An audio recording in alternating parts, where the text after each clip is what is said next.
welcome to another tutorial of the Solution Journals. Today we will learn how to disable the age restriction in YouTube.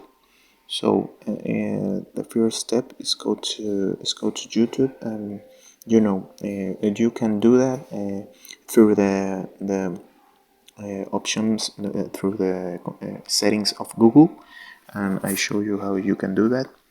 You need to go to YouTube here, and after that you need to go here in the down right corner here in YouTube, and after that you need to go here in that options in the down part of your profile where it said Google account.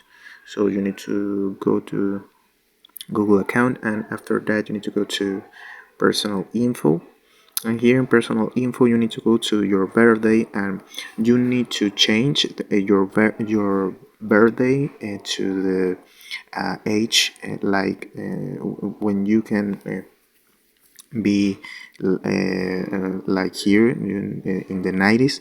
You can be old, the too old for the age restriction, and after that you update your birthday